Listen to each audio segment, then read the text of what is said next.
Magandang buhay, bagong Pilipinas. Alam niyo ba na ang rape o panggagahasa ang isa sa may pinakamataas na bilang ng krimen sa ating bansa? At ang nakakalungkot pa dito, karamihan sa biktima ay mga bata at mga kababaihan. At ang mas nakakabahala pa ay ang kadalasang nagiging suspect ay kakilala, kamag-anak o mismong kapamilya pa ng biktima. Ngunit paano ba makakaiwas maging biktima ng rape?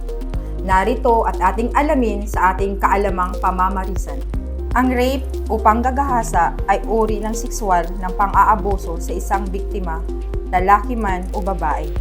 Ito ay maaaring gawin sa pamamagitan ng pisikal na lakas, pamimilit, pang-aabuso sa kapangyarihan, o laban sa taong hindi makapagbigay ng pahintulot katulad ng isang taong wala sa tamang edad, walang malay o baldado.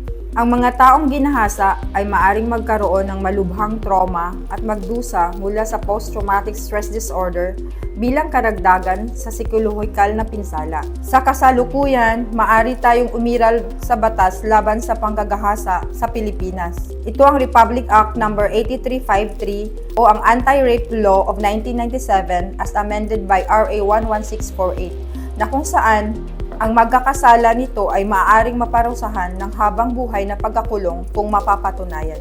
Narito ang ilang tips upang hindi maging biktima ng rape o panggagahasa.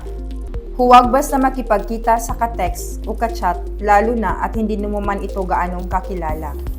Huwag maglakad mag-isa sa madilim na lugar. Huwag makipag-date. Huwag uminom ng alak lalo na kung wala kang kasamang mapagkakatiwalaan. Kung makikipag-date, huwag iwanan ang inumin at baka malagyan ito ng kung anumang gamot na makakawala ng iyong kamalayan. Hanggat maaari, mag-aral ng self-defense. Magdala ng tear gas o pepper spray o maaring gumamit ng kahit anong bagay na makakasakit sa nanghahalay.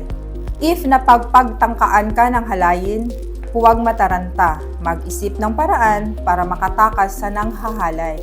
Sumigaw ng saklolo. Humingi ng tulong sa barangay o sa kapulisan. Yan ang mga dapat niyong malaman at tandaan dahil laging ligtas ang may alam.